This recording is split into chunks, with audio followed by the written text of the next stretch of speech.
Hey, everybody, and welcome back to the U.S. Navy History Podcast. I am Dale, and I'm joined by Christoph. Hello, Dale. So good to see you again.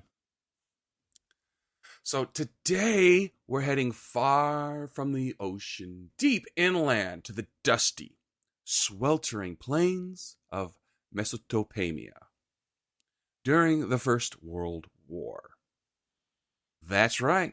We're diving into a campaign that didn't unfold on the high seas, but along twisting, turbulent rivers. A campaign where the Royal Navy's river gunboats played a crucial role in an unlikely theater, land between the Tigris and Euphrates rivers, in what is today southern Iraq. Now, if you're wondering why the British, and especially naval forces, were even there in the first place, you're not alone. This story begins in the shadow of oil pipelines, imperial rivalries, and the collapse of old empires. It's a tale of bold adventures, brutal heat, and besieged towns where logistics becomes life or death. And trust me, it includes all the hallmarks of a gripping naval narrative. Even if the waters were brown and sluggish instead of blue and endless. We'll unpack how a seemingly minor expedition turns into a years-long ordeal that would strain British and Indian forces, bring devastating casualties, and redraw borders that still affect the Middle East today. And through it all, we'll keep a special eye on riverine elements, the little-known yet vital contribution of naval operations in one of the most unforgiving environments of the war.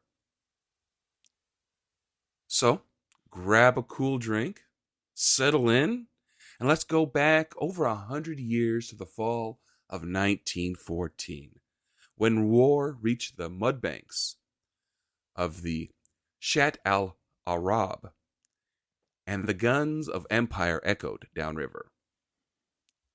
Are you ready to get underway? Oh boy, am I. This is the most intriguing part of the war for me, so I'm very excited. All right, now that we've set the scene, let's talk about why Mesopotamia mattered so much and how the Royal Navy, and by extension, our broader understanding of naval history, found itself so far from the traditional battlefield. So, picture this. It's late 1914. World War I had just exploded across Europe, and the British Empire is scrambling to secure its interests around the globe. One of those interests? Oil. I knew it. Specifically the oil fields in Khuzestan, just across the Persian Gulf in what's now Iran. Oil wasn't just a luxury anymore. The British Navy had recently transitioned from coal-fired ships to oil-burning ones. That meant keeping a steady flow of oil was not just good strategy, it was survival. Now, the Ottoman Empire, long seen as the sick man of Europe, sided with Germany and the Central Powers. That put British interests in the Persian Gulf and India in serious jeopardy. The Ottomans threatened to cut off access to oil and disrupt British colonial holdings in the region. Enter the British Indian Expeditionary Force D. This was a British-led military formation drawn mostly from the Indian Army. Its initial mission was simple.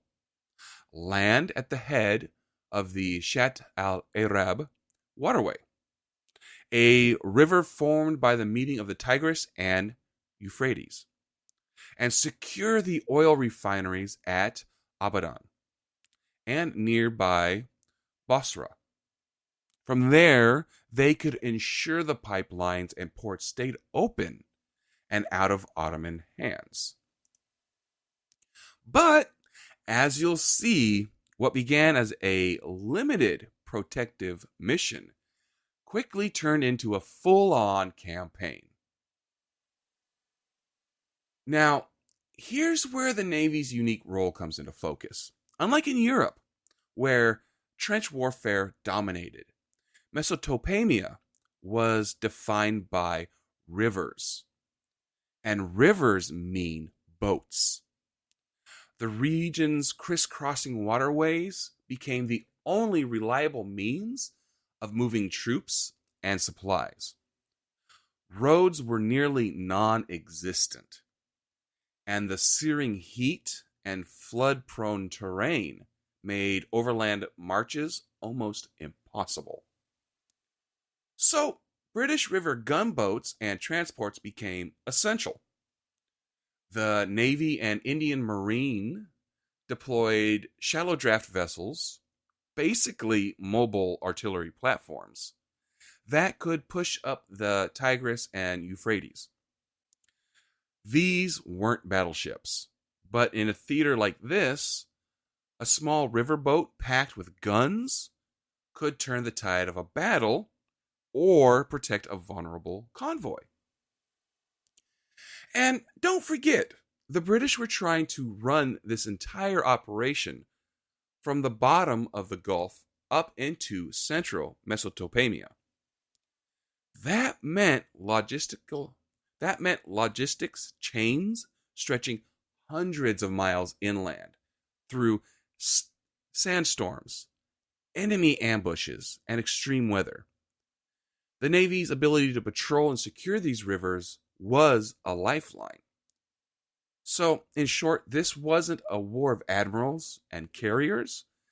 It was a war of engineers, gunboat crews, and gritty sailors who kept the campaign afloat, literally mile by mile. That's interesting because in the last episode we were talking about Persia and the discovery of oil there and how it was just so many different elements trying to control that area. And we talked about the British and their need for the oil for their naval fleet and how this just happens to be the path in which the pipeline goes. But the terrain is not something, I mean, in every conflict we've discussed so far, the terrain has been crucial to understanding how to achieve victory. And this is no different. And it's not something I would have expected. I picture modern day Iraq as, oh, it's desert. But to know that it's marshy and full of rivers and how critical the naval aspect is in this geography is surprising, honestly. But I'm ready to dig in. This is so cool. All right. So we're heading into the thick of it. But before we jump into the actual battles, let's take a few minutes to understand why Mesopotamia, this hot, flat, and seemingly desolate corner of the Ottoman Empire, became so strategically important during the First World War. And just as important, why it drew in naval forces far from the traditional blue water engagements most people associate with the Great War. So here's the big picture. In November 1914, the war in Europe is still in its early days. But far from the trenches of France, British forces are preparing for something entirely different. An amphibious landing at the mouth of the Shatt al-Arab River, right on the southern tip of Ottoman-controlled Mesopotamia. Their target?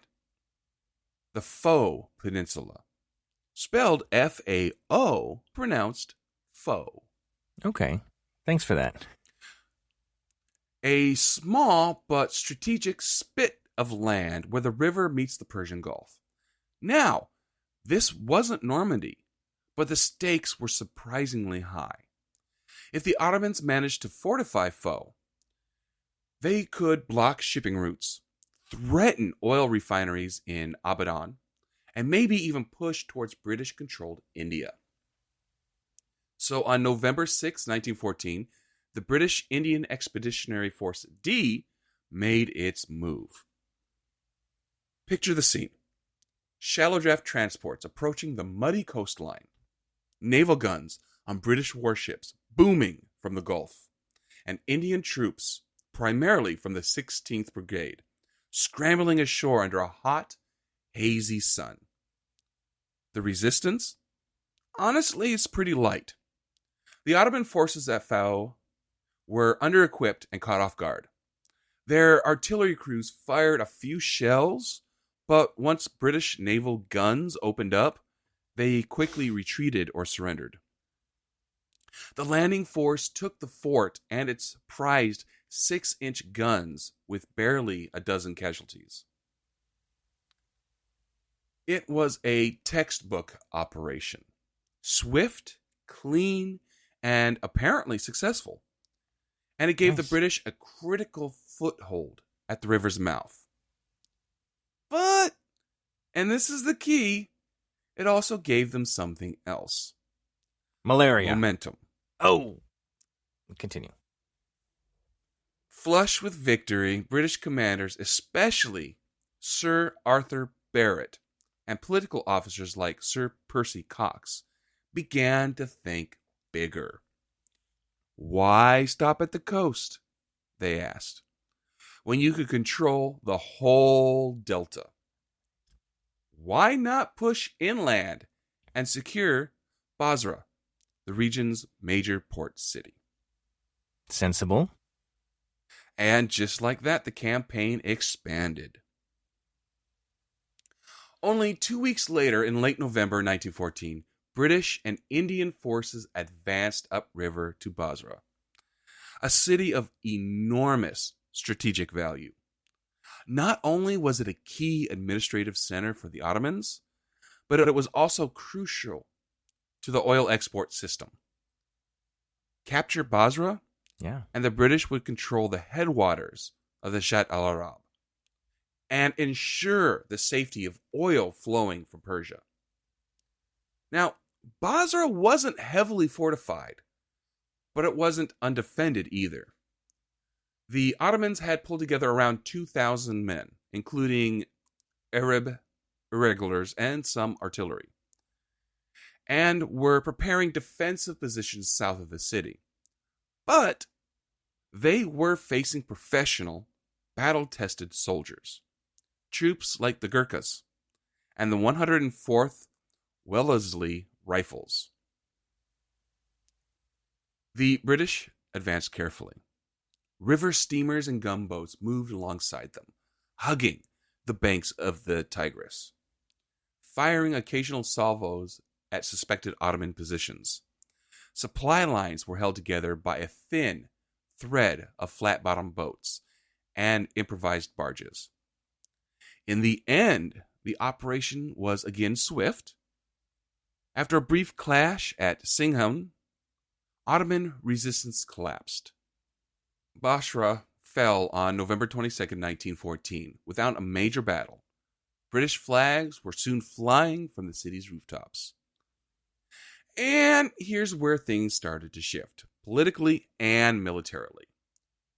Now in control of Basra, the British found themselves facing an uncomfortable truth. They couldn't stop there. Of course not. Local Arab tribes were hostile. Ottoman forces were regrouping just to the north, and Basra's security was only as strong as the British's ability to hold the territory around it. That meant pushing even further inland, deeper into the belly of Mesopotamia. Cue the next phase. The Battle of Korna. Just a few weeks after taking Basra, the English targeted Al-Korna, a small town where the Tigris and Euphrates met.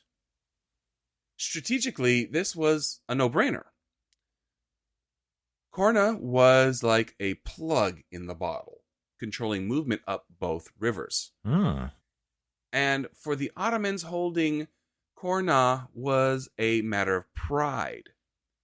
Losing Basra was one thing, but letting the British push this far north? That was unacceptable. So in early 1914, British forces began their advance. This time, the Ottomans were a little more ready. They had about 1,000 men dug in across the riverbanks, and some artillery positioned to fire on advancing gunboats. The terrain didn't help. The riverbanks were muddy, narrow, and choked with reeds. Landing troops was difficult. Maneuvering boats under fire, even harder. The British plan was to use naval firepower to soften up the defenses, then land troops to sweep the Ottomans from the town. Among the key players here were British river gunboats, names like Shaitan, Comet, and Clio. These small but heavily armed vessels were critical. They carried 6-pounder guns and Maxim machine guns. Ooh. And their job was to hammer Ottoman positions from the river while Indian troops tried to get ashore. One report from the battle tells of British gunners working their weapons so hard that the barrels overheated and had to be cooled with buckets of muddy river water. On land, Indian troops fought their way through marshes, firing from behind palm trees and low walls. The fighting dragged on for a few days, from December 3rd to December 9th, and in the end, it came down to a classic maneuver, encirclement. British and Indian troops managed to surround the Ottoman forces in Korna. Realizing the trap was closing, the Ottoman commander, Colonel... Hold on. Chatsworth. An Ottoman named Chatsworth? Stranger things have happened. Colonel Sufi Bey. I was close. He agreed to surrender. And just like that, with minimal casualties on the British side, the Ottomans lost another key town. Dang. Wow. They're rolling. Over 1,000 Ottoman troops laid down their arms. But here's the thing, and this is where the tone shifts. Up until this point, the Mesopotamian campaign had been almost easy. The British had landed, taken key cities, pushed back Ottoman resistance, and suffered relatively few losses. It all felt clean, manageable, and even, dare I say, victorious. But this early success came with a price. Overconfidence. Oh, no. This happened before. Continue. British leaders started to believe the Ottomans were on the run, and that the entire Mesopotamian region could be secured with just a bit more effort. That Baghdad, hundreds of miles upriver, was within reach. And that, as we'll see, would lead to one of the most costly and tragic decisions of the entire war in the Middle East. I was going to say, there were a lot of costly decisions, so this is going to be interesting. Woo. Continue. The push to Ctesiphon and the siege at Kut al-Amara. But before we go there, let's take a moment to appreciate just how critical naval support was in these early victories. Without gunboats on the Tigris, without river logistics, none of this would have worked. Mesopotamia wasn't a land army's war. It was a river war. And those who controlled the rivers controlled the campaign. That's very different. Like, in all the discussions we've had over the previous episodes, it's rare that controlling the rivers would make such a huge difference. And I can see, so let me back up a little bit. The reason I think this period in geography is interesting is because I know at the end of this, Britain carves up the Middle East in a bunch of different ways, and I never really knew how they got into a position where they could have done that. And so listening to it unfold of like, oh, well, we're going to start here for this reason. We're going to start to secure our pipelines. And then it just kind of, the scope creep enters, and they just, do more and more. Also, Britain's army doesn't really get involved, I know, in Europe until a little bit later, just because it's so small. But the Navy and just their ability to do so much is really impressive.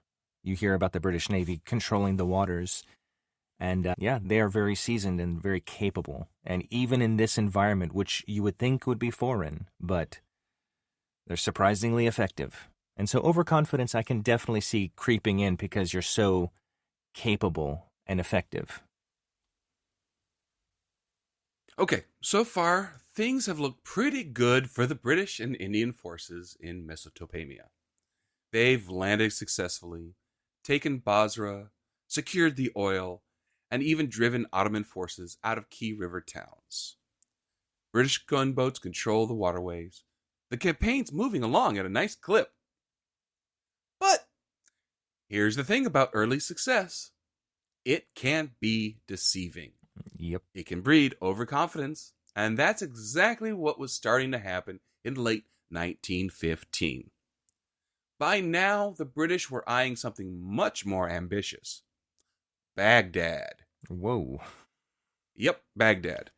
Over 300 miles upstream from Basra. Deep in the interior of Ottoman territory.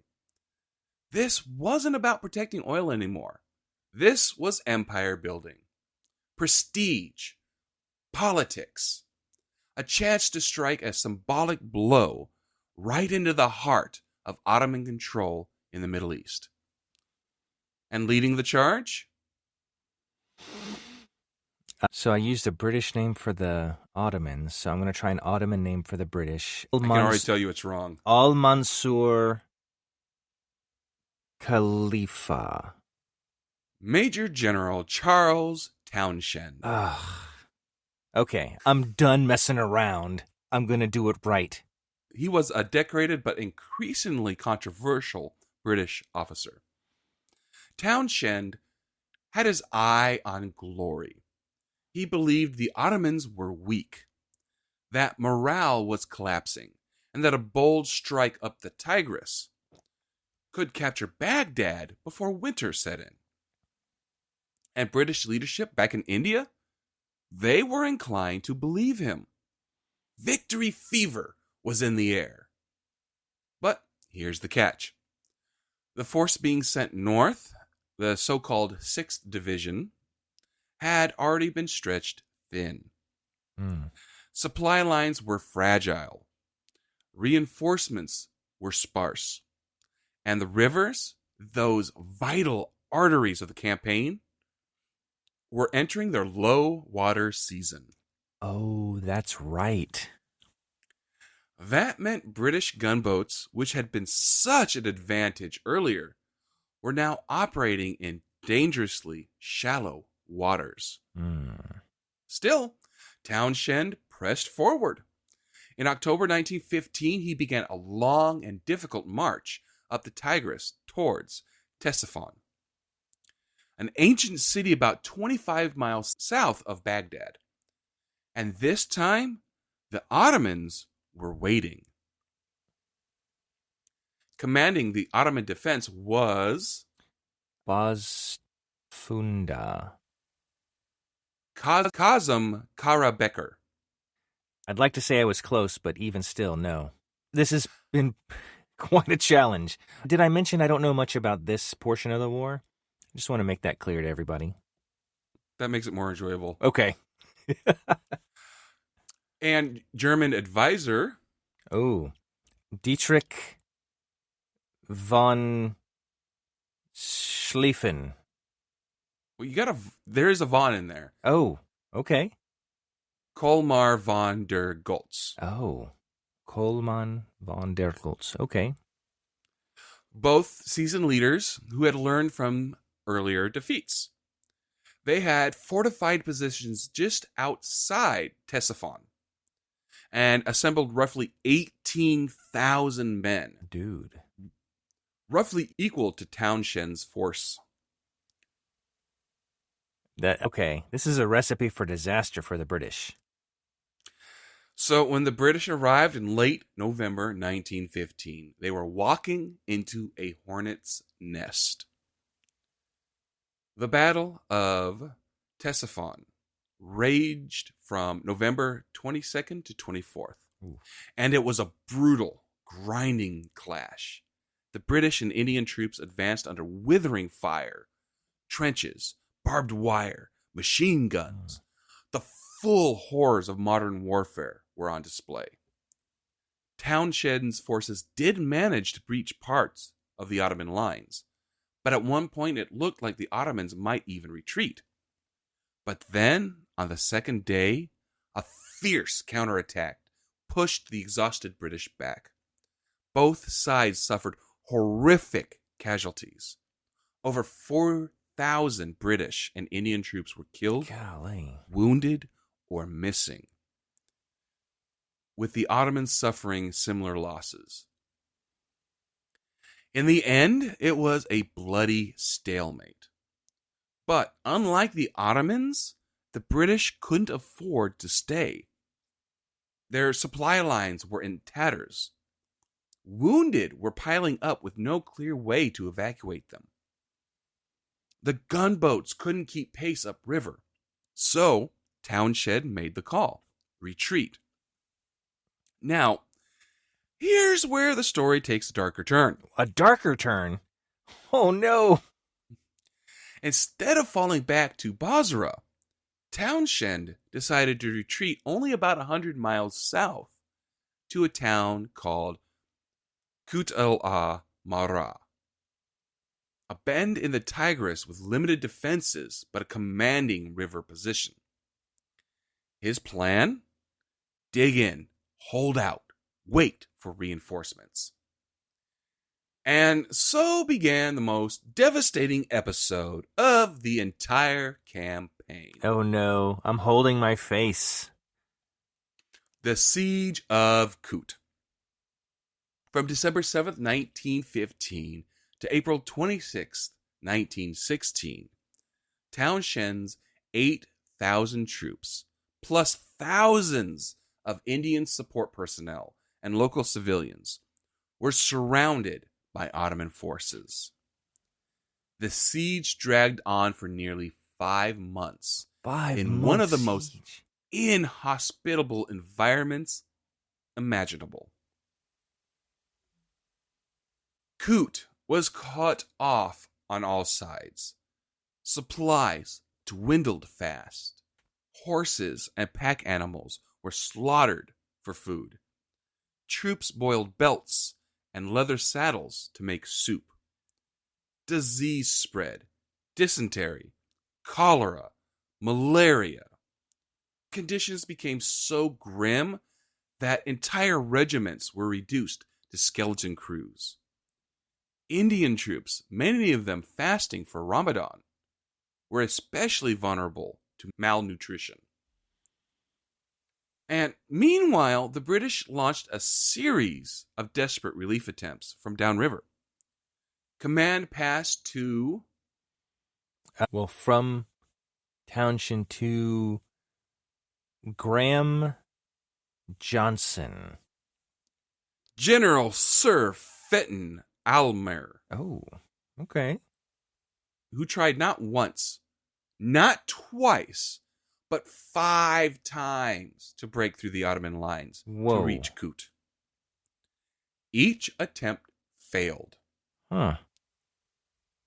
costing thousands of more lives. This is a drastic turn. I mean, the British were rolling, and now the Ottomans seemed like they're in the driver's seat. Yeah. Even river gunboats trying to run past Ottoman batteries at nights were sunk or disabled. The Tigris, once an asset, had become a trap. Low water levels meant the gunboats could barely maneuver. One boat, the HMS Firefly, was captured intact and used by the Ottomans against the British. Oh my gosh. In April, with food almost gone and no hope of rescue, Townshend had no choice. On April 29th, 1916, he surrendered. It was the single largest surrender of British troops since the fall of Yorktown in 1781. Hey, that was us. The United States. Over 13,000 British and Indian troops were taken prisoner, including over 2,500 Indian soldiers. Many of them died in captivity. Estimates suggest that more than half of the Indian troops captured at Kut perished in prison camps, mainly due to starvation, disease, and forced marches. The surrender at Kut shocked the British public. It was a humiliating defeat, and for many, a bitter wake-up call that the Mesopotamian campaign was not a low-risk sideshow. It was a disaster unfolding in real time. Now, let's pause for a second and reflect on the human cost here. Not just the numbers, but the conditions. British medical officers reported soldiers dying in their sleep from sheer exhaustion. Oh, wow. Indian cooks tried to make meals from weeds and boiled rags. Diaries describe soldiers eating rats and scavenging garbage heaps for anything edible. And remember, this entire campaign was being supplied by river. When the river became unusable, everything collapsed. So, what went wrong? A few things stand out. First, and it always boils down to this, the British were trying to run a major military campaign hundreds of miles inland, using only primitive roads and rivers that were barely navigable in the dry season. Supplies had to be brought by boat from Basra, often taking weeks. When the rivers dropped, boats got sunk. Convoys were ambushed. There simply weren't enough gunboats to support a full army in the field. Second, intelligence failures. British officers underestimated Ottoman resilience and completely misunderstood the terrain and climate. Yep. They assumed the Ottomans would break and run. Instead, they fought with tenacity and used their home field advantage to the fullest. Third, medical disaster. Disease killed far more men than bullets. In some units, half the soldiers were down with dysentery at a given time. There weren't enough doctors, no proper field hospitals, and critical medical supplies were left behind during retreats. And finally, command issues. Townshend's decision to hold Kut, rather than retreat further to a stronger position, was questioned even at that time. Some argue he was chasing glory. Others say he had no choice. But the results speak for themselves. The fall of Kut marked the low point of the Mesopotamian campaign. Morale was crushed. The British military command in India was publicly blamed. Reforms were ordered. And most importantly, the British realized that if they wanted to win in Mesopotamia, they needed to do it differently. They needed better leadership, more troops, stronger logistics, and a renewed strategy. One that leaned even more heavily on naval support, especially up and down the Tigris. And that, my friends, sets the stage for a major turning point. The arrival of... Alexander St. Clair. General Sir Frederick Stanley Maude. Ooh. And the rebuilding of the campaign from the ashes of Kut. But we'll get to that in just a second. I think you mentioned something earlier in the episode that the Ottoman leader and the German leader that came in to assist drew off of previous defeats. And if the listener is unaware, failures in your life will be the best teachers if you allow them to be. And I think it was evident here that through those previous failures, they were able to have such a commanding victory. And no doubt, even though the British failed in so many ways here, they are going to learn these lessons, and it's going to turn around very quickly, because one of the things the British historically have been good at is learning the lessons in order to achieve victory. And yes, they will get overconfident at times, as we can see, but I'm excited to see where it goes from here. A little Monday morning armchair quarterbacking. It's like, oh, I already know what's going to happen, but seeing it unfold is really fascinating. And also, yeah, as soon as you were talking about how that siege was going on for 5 months, I'm like, oh man, they really needed more information on the terrain, the climate, the methods of the Ottomans. I mean, there are so many intelligence failures, and ultimately being aware of the local terrain is extremely important. And I think in almost any conflict, that's going to make a huge difference. All right. We've just come through the darkest chapter of the Mesopotamian campaign. Well, depending on your perspective, right? That is a huge bright spot for the Ottomans. I mean, not that I have a dog in the fight. Well, I guess I do. America's not in this yet, so continue.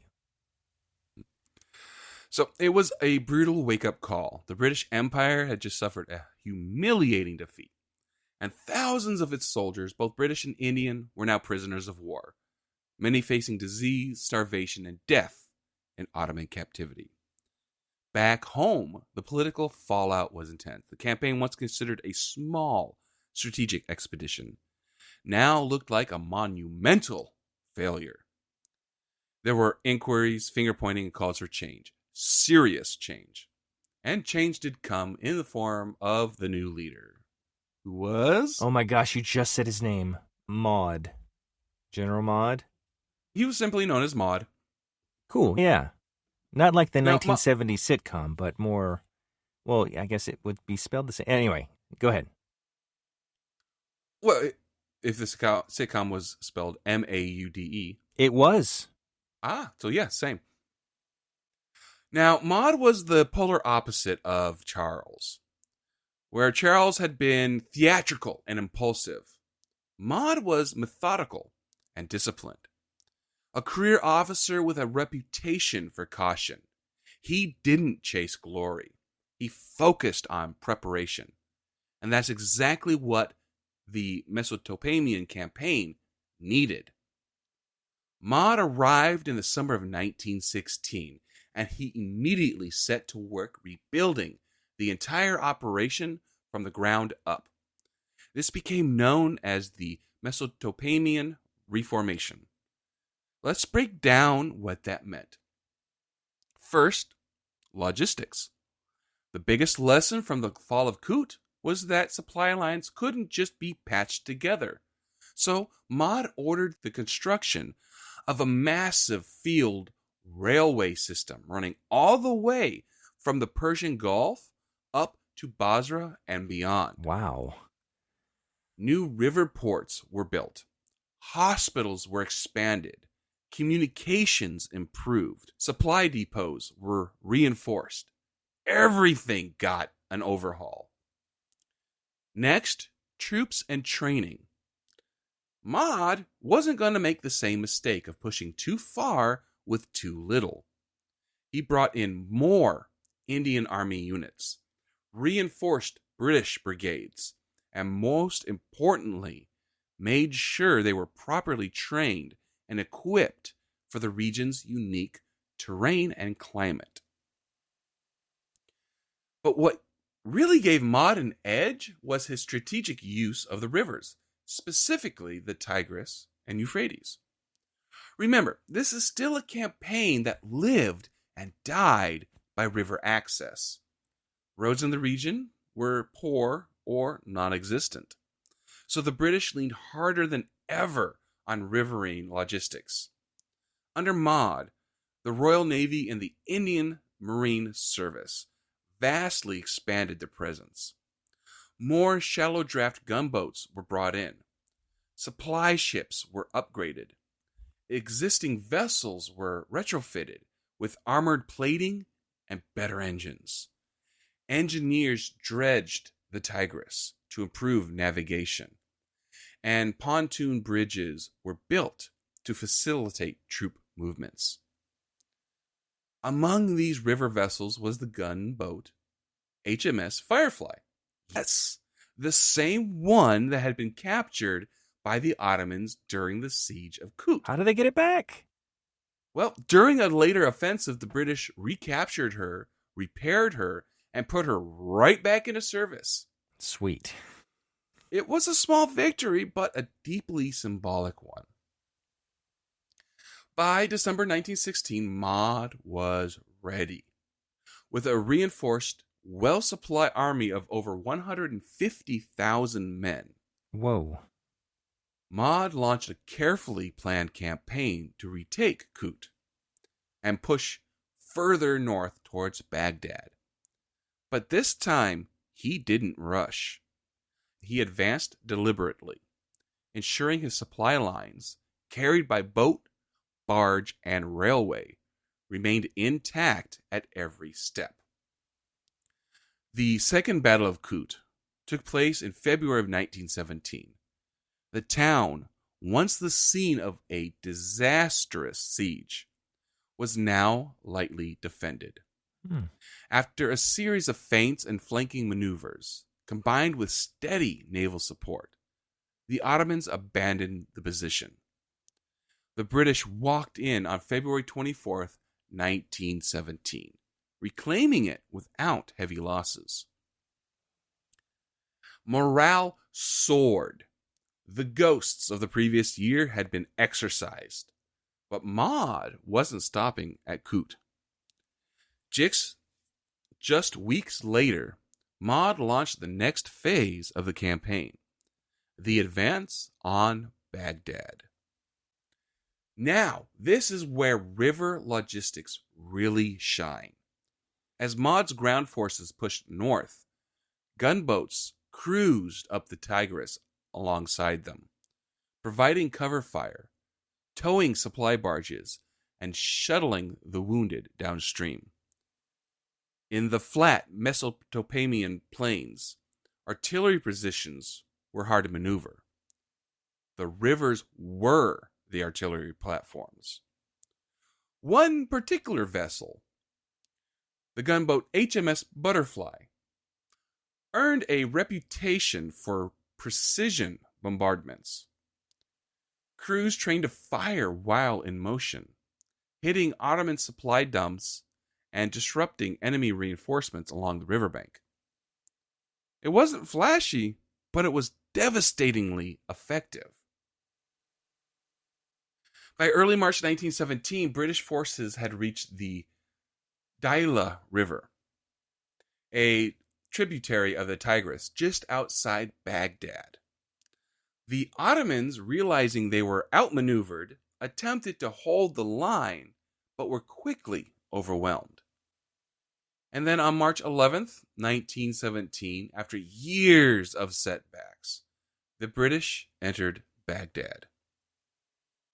This city, once the capital, fell without a shot. The Ottomans had withdrawn the night before. It was a massive victory. Definitely. And here's wow. That's incredible. And here's something interesting.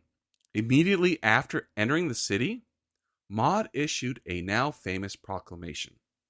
It went like this: "Our armies did not come into your cities and lands as conquerors or enemies, but as liberators." That sounds awfully familiar. That line echoed across the empire and across the Muslim world. Whether or not it was truly believed, it showed how Maud was framing the campaign, not as colonial conquest, but as liberation from Ottoman rule. A PR move, yes, but a powerful one. Oh, yeah. They hated the Ottomans. Everybody did. Baghdad was the prize Townshend had dreamed of, but Maud had achieved it with patience, discipline, and the full support of naval logistics. Now, the campaign didn't end there. Skirmishes continued throughout 1917. The British moved further north, taking control of Samarra in April and securing the Baghdad-Mosul railway line. Wow. But none of it would have been possible without what had happened in the year prior. The reorganization of the force, the rethinking of river warfare, and the integration of naval logistics at every level. Let's pause for a second to appreciate the scale of what was accomplished. At the campaign's peak, British forces were receiving 2,500 tons of supplies per week, most of it moved by water. Over 300 vessels, including steamers, launches, and barges, were operating along the Tigris. The Navy wasn't just support, it was the backbone of the whole operation. And compared to the chaos of 1915, the results speak for themselves. The Mesopotamian campaign had turned from a cautionary tale into a model of logistical precision, one where gunboats mattered just as much as generals. That is incredible. I mean, I'm impressed by what Maud did as far as what he built up and what he was prepared all the preparations necessary for this advance. But when you said he dredged the Tigris, that takes a lot of work. And I think I can imagine the conversation going something like, our boats can't maneuver in the river. It's like, why not? It's too shallow. Well, then dredge the river. And super effective. And it got their biggest asset in place to support a humongous army. I mean, that he was not messing around. And I think river ports and hospitals and railway, all that stuff in a place that barely had roads, what a humongous advantage. And it's no wonder that they were able to be so effective. And I think, again, it's a lesson for all of us. Learn from your mistakes. Be prepared. Be patient. Be disciplined. And you can achieve, and have an army of 180,000 at your back, and you can be successful. So by March 1917, the British had captured Baghdad, the symbolic and strategic heart of Ottoman Mesopotamia. But even with that major victory, the campaign didn't just stop. Over the next year and a half, British forces continued to push north, not just to hold territory, but to secure key transportation routes and prevent the Ottomans from regrouping. And as always, the rivers remained central to that effort. One of the first key moves after Baghdad was the Samarra offensive, launched in April 1917. The goal was to seize the city of Samarra, an important junction on the railway that linked Mesopotamia with the Ottoman interior. British troops marched nearly 100 miles up the Tigris in searing heat, with supply lines still reliant on riverboats running parallel to the advance. After a series of skirmishes and clever maneuvers, they captured Samarra on April 23, 1917. With the railway line in British hands, the Ottomans were forced even further north, and their ability to reinforce Baghdad from the Anatolian heartland was cut off. From there, the campaign entered a slower, more cautious phase. British forces continued pushing upriver and across the desert in smaller operations, gradually dismantling Ottoman control over northern Mesopotamia. But the final major action came in October 1918 at the Battle of Sharqat. By this point, the Ottoman Empire was in freefall. Revolts were spreading across its territories, and the empire's allies, Germany and Austria-Hungary, were nearing collapse. Still, the Ottomans weren't giving up easily. At Sharkat, British and Indian troops faced off against the remnants of the Ottoman Sixth Army, the same force that had surrounded Kut years earlier. After several days of intense fighting, again with river support playing a key role, the Ottomans finally surrendered on October 30th, 1918, just as the armistice of Mudros was being signed. And that was it. The campaign was over. When the dust settled, the British had taken control of almost all of present-day Iraq. The Ottoman Empire was finished, and the Middle East would never be the same again. Let's take a moment to reflect on the cost and the consequences. The British Empire had lost over 90,000 men in Mesopotamia, many from disease, heat stroke, or logistical failures rather than battle.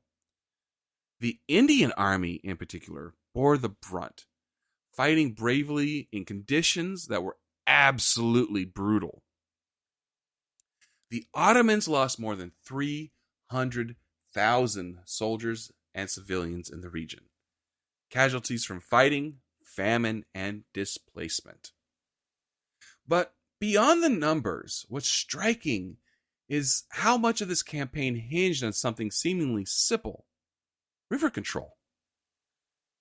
From the very first landing at Fao, to the fall of Kut, to the final push at Sharkat, the rivers of Mesopotamia shaped every major military decision. Without boats, barges, and naval ingenuity, this campaign might have stalled out before it even reached Basra. And when the war ended, British forces didn't just pack up and go home. Instead, they stayed, forming the basis for a new political order in the Middle East. The region would soon be placed under British mandate. And by the 1920s, the modern state of Iraq would begin to emerge, formed in part by the very campaign we've been exploring. Yeah, the modern day ramifications of that are huge. I know that the British Mandate is what carved up the modern Middle East. The reason Iraq has the borders it has, or Israel, or Jordan, Syria, that whole area, is because of this conflict. I mean, not just World War I, but generally this specific advance into modern-day Iraq. I'm not sure why they drew the lines the way they did. I wonder what the world would have been like had they not invaded the Ottomans there. It's interesting how so many things can come out of one set of actions that can have just huge consequences, right? What if they never converted their ships to oil and they just stayed with coal? This wouldn't be an issue. So anyway, this whole thing is fascinating. I've learned quite a lot from the British initial attempt, overconfidence, failure, and then regrouping. I think hopefully that's something we can all learn from. So here we are, at the end of a long, winding river journey through the Mesopotamian campaign. We followed British and Indian troops from the beaches of Fao to the streets of Baghdad, from desperate retreat at Kut to redemption under Maud's command. And through it all, there has been one constant presence, often overlooked, but absolutely essential: the naval force. Let's pause to really take that in. This campaign wasn't a classic naval war. There were no big ship-to-ship battles, no battleships clashing off the coast. But in many ways, it was more demanding, because success depended on controlling rivers that snaked through deserts, floodplains, and marshes. Rivers that rose and fell with the seasons. Rivers that became lifelines and choke points. The Tigris and Euphrates weren't just terrain. They were strategic weapons. And Britain's ability to control them with gunboats, transport steamers, hospital barges, and supply ships was the foundation of everything they accomplished. Without those small vessels, Basra wouldn't have held. Kut wouldn't have been relieved or retaken. Baghdad would have been a distant dream. It was the Navy, quietly, steadily, hauling men and material, ferrying the wounded, delivering orders, and sometimes laying down devastating firepower that kept the campaign alive. And yet the sailors who worked those boats, the crews who manned the paddle steamers, and the gunners who braved sniper fire along the banks, they don't often show up in the headlines or the textbooks, but they should. Their work is a reminder that naval power doesn't always mean ocean power. It means adapting to the environment. It means dominating the waterways, whether they're 1,000 miles inland or right off the coast. Now for the legacy of the campaign, and it's a mixed one. Militarily, it was both a lesson in failure and a model for recovery. The early disasters, like the Siege of Kut, exposed the dangers of imperial overreach and logistical naivety. But the later victories showed what could happen when the lessons were applied with discipline, planning, and river power. Politically, the campaign set the stage for the modern Middle East. The British stayed on after the war. They drew borders, installed governments, and carved new states out of what had been Ottoman provinces. Iraq, as we know it today, was born in part from these post-war maneuvers. And the consequences, both positive and deeply problematic, are still being felt today. But let's not forget about what this podcast is all about, naval history. And in Mesopotamia, the Navy proved something timeless. No matter where the war is, if there's water, you can bet the Navy has a role to play. So the next time you think about World War I, don't just picture trenches and tanks. Picture a muddy river, a low, flat boat, a young sailor at the gun, scanning the reeds for movement, and a campaign that was shaped not just by generals, but by currents, tides, and paddle wheels. That is something I think I will take away from this. World War I automatically think artillery and trenches. That's automatic. But there were so many aspects to this conflict, being a truly world war, that you forget some of the lesser talked about campaigns like this one, and how vital it was for the British. Like, if they didn't have a steady supply of oil, who knows what they would have been able to do or not been able to do in their conflict on the continent of Europe. It's interesting how things unfold and how they're shaped.